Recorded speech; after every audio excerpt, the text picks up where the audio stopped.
So, what are we going to talk about today? Well, I'm going to give you an overview of who we are and what we do here at WCNC Charlotte. We'll have a discussion about what journalism is and its important role in our democracy. We'll take an overview of the jobs you can find at local television stations in your communities. And we'll take a preview of what's coming up this week. Remember, you can register for all the individual sessions by going to wcnc.com/pathways, and you can register for each of the sessions coming up today and later this week. You have to register for each one individually. We really are more than a local TV station. We're a station based in Charlotte, North Carolina. Our call letters are WCNC. We're owned by a media company, not NBC. Sometimes the local station is owned by the network, like NBC, ABC, CBS, or Fox, but we're not owned by the network. We're just an affiliate or partner of NBC. We produce 42 and a half hours of local news and programming each week on WCNC, and one of those shows is a weekly public issues program called Flashpoint, so we do that in addition to our local newscast. We have a website and an app, WCNC.com. So we also produce content and post to social media and OTT channels. You can find us on Facebook, Instagram, Twitter, YouTube. On YouTube, we have the Queen City Loop, which is a loop of different news. And then we have the WCNC Plus app, which you can find on Roku and Amazon Fire. Several staff members also produce podcasts. You can find one called Flashpoint off the Public Affairs Show, Off the Clock with Nick Carboni, our sports one, and Wake Up Charlotte to Go. And Locked On is our sports podcasting site owned by our company, so you can also find that tied to WCNC. We also produce Charlotte Today, a non-news program where clients can purchase segments to talk about their products and services. So that's another Monday through Friday show that we produce. We're very involved in the community. That's one of the principles we try to live by, that we operate on the public airways, so we also want to serve our community. We produce content about local groups and the people who help the community. We give back by volunteering our own time in the community. We attend local events as MCs or as volunteers, and we often help raise funds for local charities. So that's part of the philanthropic work we do as a TV station. So let's talk about journalism. What is journalism, and why does it matter? We, being the journalists here, support democracy. We tell people stories. We bring issues to the forefront of decision makers. We keep our elected officials accountable. Journalism matters in all its forms because unless you're informed, you can't make decisions. You can't make the right decisions because you won't have all the information. Journalism is the bridge between what happens and what people do with that information. The thing about legacy and traditional journalism, which people have taken for granted, is that it still performs a really important function. We learn this more and more with social media, where we have information overload. People think they can just find out for themselves and educate themselves on the issues. So our job, I think, is to really use the time and resources that we have to gather that information and then distill it into something that makes sense. I think probably one of the most important functions of journalism is holding truth to power. So holding governments and people in positions of power to account, because we can't just trust the information that we're given, by the government or by figures of authority.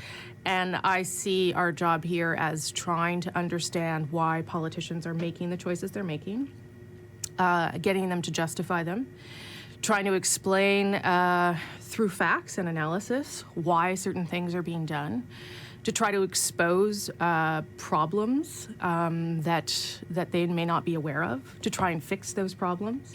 It's crucial for citizens of all ages to be informed because everything that happens in the world can affect you. Either it's a local issue or even something far away can affect our economic and social systems.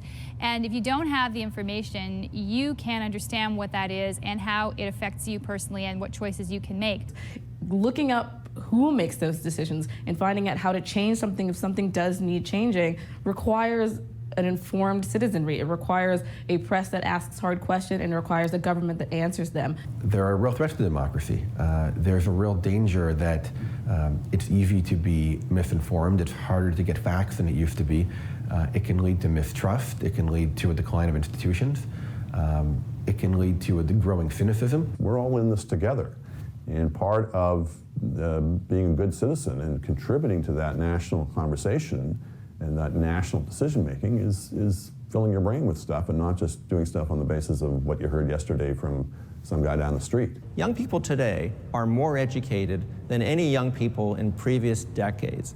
And we know that education usually is tied to how people will approach elections and will turn out at elections. So if young people today are more educated than ever before, one of the things they have to do is educate themselves about the news, about politics, about government, and about what's going on behind the scenes. Being informed about the world keeps you informed about your life. If you look at this map, it gives you a snapshot of the freedom of the press worldwide in 2022. This was put together by Reporters Without Borders. And you'll notice the United States is not even green, right? We're yellow. We're not one of the best. Finland and Sweden and some of those countries actually outperform us when it comes to freedom of the press. But you'll also see how many are deep red and orange. And that means that those are tightly controlled. Of course, we've seen that a lot with Russia and the tight control of what's going on between Russia and Ukraine. So why is journalism important? Well, journalism is the only job actually protected by the United States Constitution. There are First Amendment protections: freedom of religion, speech, press, assembly, and petition. And so the way I look at it is a free press is really vital to a successful democracy. You can't have a successful democracy without a free and vibrant press. And that's why it's so critical that we maintain our independence and we understand and value the role of a free press in a democracy. Journalism is the production and distribution of reports on current events based on facts and supported with proof or evidence. The word journalism applies to the occupation, as well as citizen journalists who gather and publish information based on facts and supported with proof or evidence. Do you see a theme here? It's about facts, proof, and evidence. Journalistic media can include print, television, radio, social channels, internet, podcasts, and digital. So what are some of the career opportunities you might find at a local TV station? Well, we hire a lot of journalists in a variety of jobs, and we really are more than just TV anchors and reporters. That's what you see the most on television, so you don't always think about all the other jobs that are back there.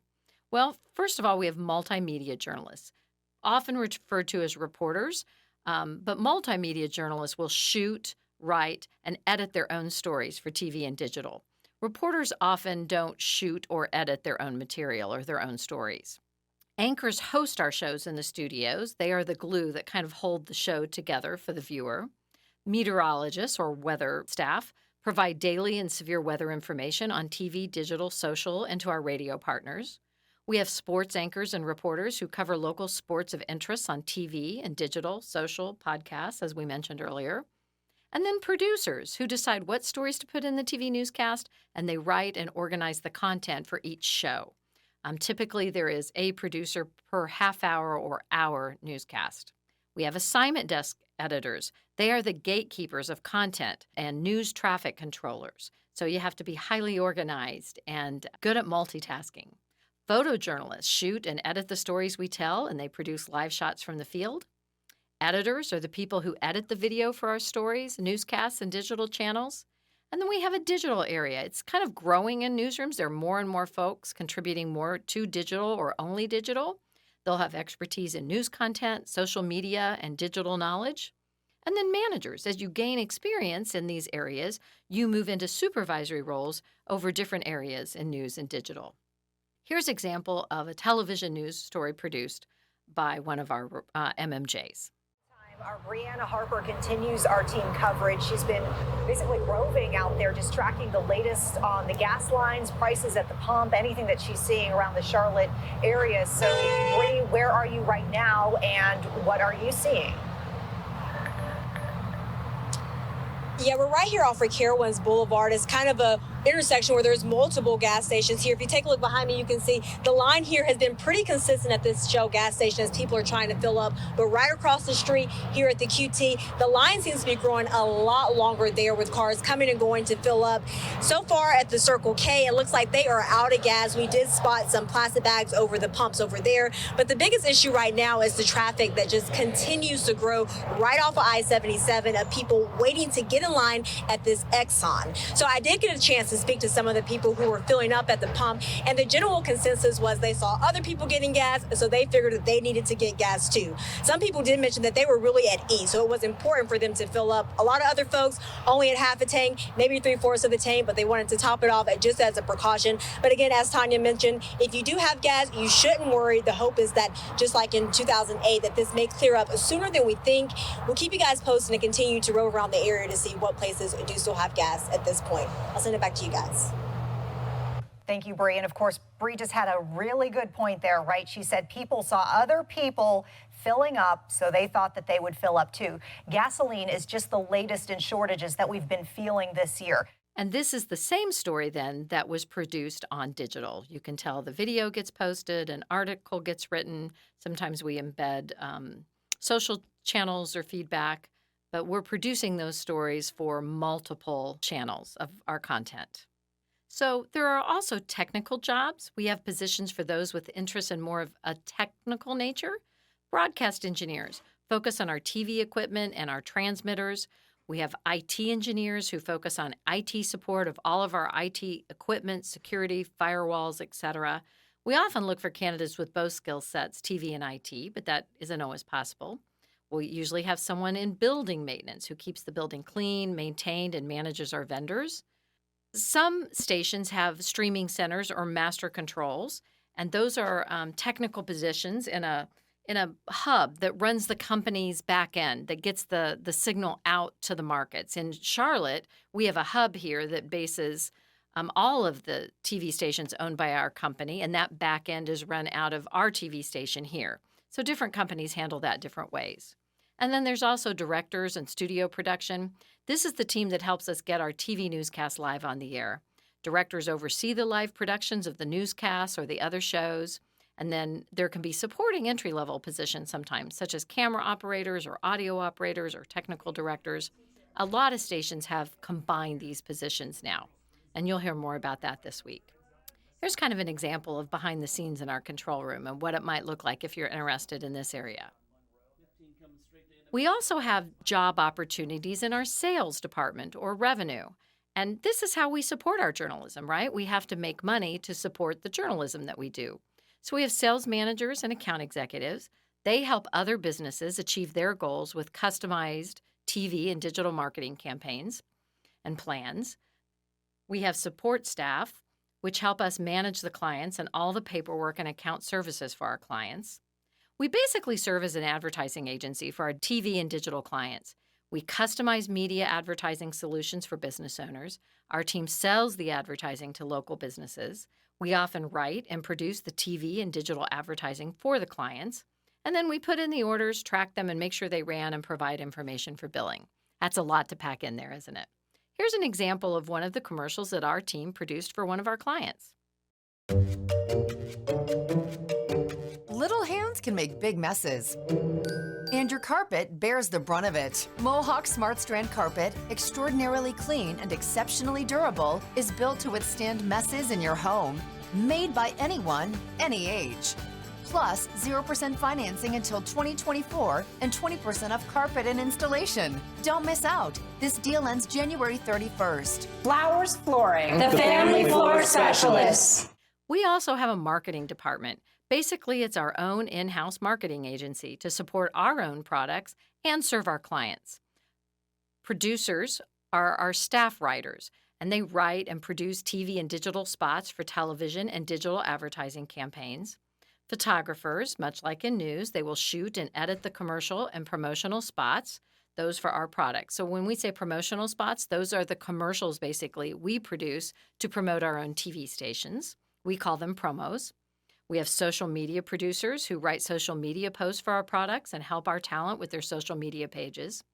and then managers, who are responsible for planning the marketing campaigns, leading the creative process, and scheduling the media that we will use. Sometimes it's scheduling on our own air, like on our own TV stations and media channels and OTT channels and digital channels, or sometimes it's purchasing outside media like radio and billboards.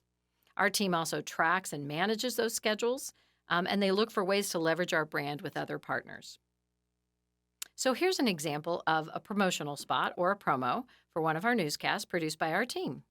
Where's the Money? WCNC Charlotte. Where's the Money really is about leveling the playing field.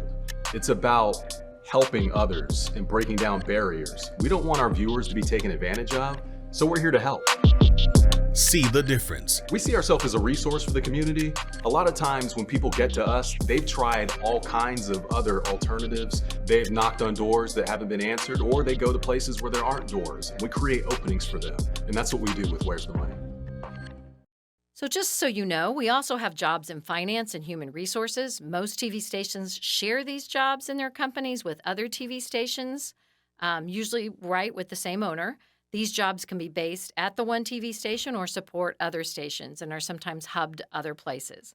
We're not going to be going over those this week in our sessions, but wanted you to be aware of those opportunities as well, in case you're interested in those areas or you have friends interested in those areas. That's a place to look for jobs too, media companies in finance and human resources. So what can you do now? If you want to work in journalism or a local TV station, even in sales and marketing, you should consume local journalism, right? Local TV newscasts, watch the local stations, follow their social media channels, and follow the local TV station's talent and kind of see what they're doing and how they're promoting, what stories they share, etc. You should also listen to local TV stations' podcasts, download a station's app, accept the push alerts.